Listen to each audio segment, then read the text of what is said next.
Can the President of the United States fire the Federal Reserve Chair? Yan ang tanong ng marami. But the answer is no.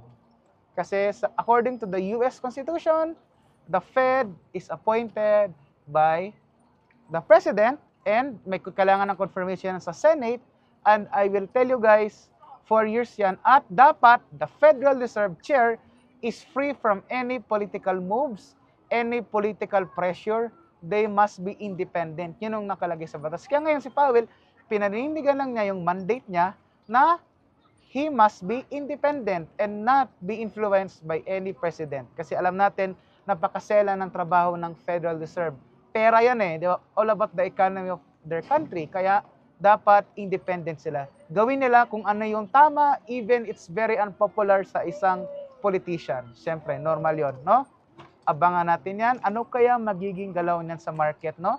Sa gitgitan nila ni Jerome Powell at ni Trump. See you on the next video. Bye-bye!